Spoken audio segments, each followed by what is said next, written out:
Hello, I'm Sabrina Nazario. I'm an APEC University student, and in this second video, I'm going to talk with you about the importance of women in business, why women mean business, the different sectors of the economy, production, and some vocabulary of the industrial production, logistic, vocabulary from pull and push strategies, supply chaining, manufacturing supply chain workflow, and quality. Why women mean business? What is the importance of women in business? As Alison Maitland says, there are several key reasons why women mean business and why this issue is now really a strategic business issue, but it's not a woman issue. One of these is the talent side of the equation, and that is that these days, women actually account for the majority of the university graduates. 6 out of 10 graduates are women. That's more than half of the developed world's intellectual potential. Another aspect is the market and the importance of women as consumer. 8 out of 10 consumer spending decisions are made by women these days. There's another reason which is very important in terms of profitability, and that is that now there's a big research that have shown a link between companies that have the most women in their senior management or in the board and greater profitability. Some vocabulary that is often used in this matter is one of them is critical mass. That is the number of people needed to make a change and sustain it. Another one is leadership ranks. That is top levels of management. Outperforming, that is doing better than others, financially speaking. On profitability, that's the ability of make a good return on capital invested in the business. Another one is return on equity. That is the amount of money a company earns on the investment of its shareholders. Now, I'm going to talk with you about the different sectors of the economy. In the 20th century, the economy was described as consisting of 3 sectors. The primary sector, that is the agriculture and the extraction of raw materials from the earth. In the secondary sector is manufacturing industry, which those raw materials are turned into finished products. The tertiary, or the service sector, as is common known, is where the commercial services help industry produce and distribute goods to their final consumers, as well as activity as education, healthcare, leisure, tourism, and so on. Some people now describe the economy as having a 4th sector. And this one is consisting in the information services such as information communication technologies, consultancies that's offering advices to another business companies.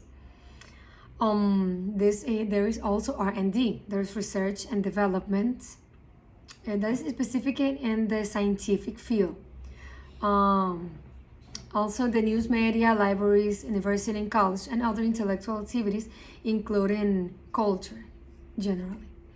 Some vocabulary that is often used in the economy sector is exported goods, that is, sell products to another country. The real estate, that is, buildings such as offices, houses, flats, or apartments. Labor, that is work done in return for money, a job. There is also delocalize, that is to move your factories to another region, to another country, like moving abroad. There's also to outsource, that is to use another company to do work your company previously did itself. In the production sector, for a manufacturing company, production is obviously one of the key functions, along with human resources, marketing, and finance. In the beginning of this part, I'm going to define some basic terms used often in this industrial production. Inventory or stock is the first one. That is a company reserves of raw materials, parts, work in process, and finished products. A component. Component is any of the pieces or parts that make up a product or machine. Capacity is the maximum of a rate of output that can be achieved from a production process.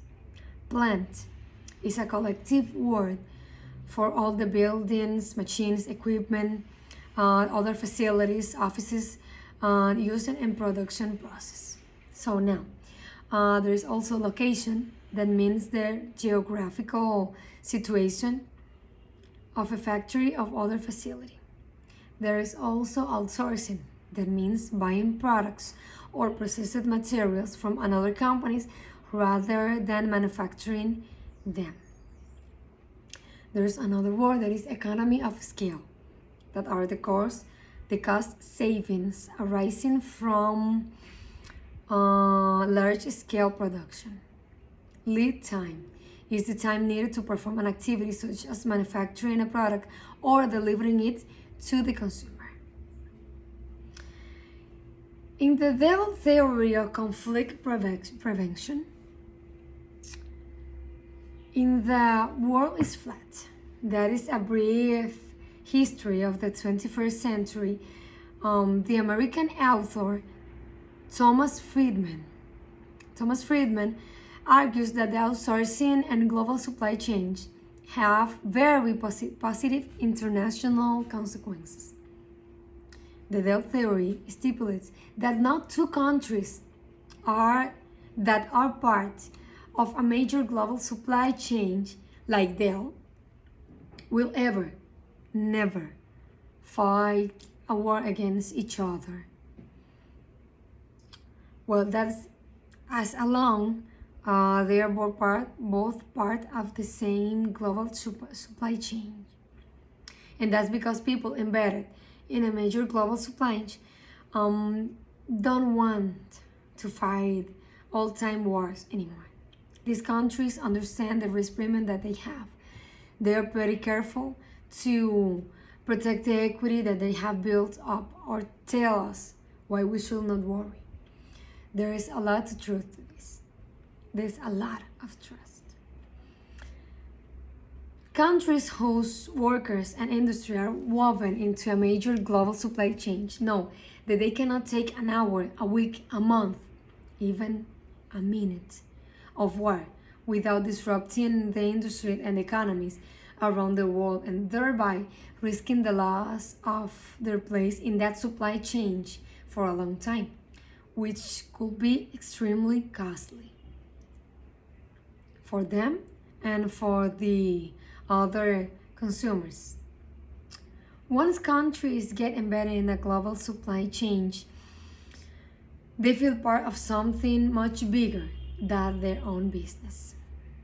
So, in the logistic, this is the part of the supply chain process that plans, implements, controls the efficient, effective flow and storage of goods, services, and related information from the point of origin to the point of the consumption. What that means? That means that they take care of from the beginning, from the real beginning of the product to the end. That is when the consumer get it. So, in order to enter to the pull and push strategies topic, I'm going to define some terms that are often used and that you're often going to hear that I'm going to mention. One of them is accurate. That's something that is correct, exact, and without any mistake. Agile, to be able to move quickly and easily. Another one is estimate, a guess of what the size of amount of something might be. I estimate. A forecast is a statement of what is expected to happen in the future. Lean, let's use a small quantity and avoid any waste. The logistic, that's designing and managing the flow of goods, information, and other resources. Manual is something that is done with the hands. And replenish, that is to fill something up again. It's also good to know that pull strategies are based on current demand. Pull system only buy or produce things when they are really needed. Kanban system signal is something that shows items when them need to be replaced. Push strategies are based on estimated future demands. Push strategies often allow for safety, stocks, and lead times. In the manufacturing supply chain workflow, the sales department identifies a need for a product and tells the marketing department about it. Now the marketing department research about the project, and forward the detailed business plan to the business unit manager. When the business unit manager has it, the senior business managers make a decision about the product, if it's going or not. The plan, if it's approved, then passes to the analyst to prepare and implement the manufacturing process. When the analyst passes details of raw materials and components to purchasing, then the purchasing, logistic and transport departments plan the purchase of materials and their delivery to the manufacturing plant. Then the suppliers receive orders and dispatch raw materials and components to the manufacturing site of agreed dates. The product is manufactured. Finished goods are put into inventory in a warehouse waiting for orders. And the company computer system is updated. So now they know that the product is done. They are ready to take orders and everything. And now is when the consumer enters. The consumer places order through customer services. Then customer services take the orders and put them into the computer system. The one that I already told you that they put in the system to know that the order is ready.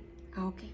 So now the order that the customer service done, that order is sent to the warehouse. The transport company collects the consignment, the order, and is delivered to the customer. As stock now has been used, the company system generates a request for new stock. That is what I told you before, the Kanban system signal. The reorder process generates a request to the purchasing department to place the new orders with the suppliers. That is the Kanban signal. That is the one that says that now there's missing in that stock is missing one. So someone buy it and then they send a signal so they can replace it. They can refill it. In the quality topic, there is something called TQM. That means that total quality management. And that is a management approach designed to improve the production quality of goods and services. TQM, or Total Quality Management, was developed by an American, W. Edwards Deming, in the 40s, 1940, I think was. But was first taken by the Japanese, who adopted it to revive their post-war industry. After the success of the Japanese, many American companies began to use it in the late 80s, approximately. TQMs involves an attitude and corporate culture that are dedicated to providing customers with products and services that satisfy their needs. The principle is simply that the company or organization should do the right thing and do them right the first time and every time. which should eliminate waste from its operations. Now to finalize. TQM requires all staff to be involved in the search of continually improving quality in all the business activities. To conclude this video, I'm going to tell you guys a phrase from a book. There is a quote in a well-known book titled "Quality is Free" by Philip B. Crosby, in which he writes, "Doing things the first time adds nothing to the cost of your product or service, but doing things wrong is what costs money, and it costs a lot." Thank you.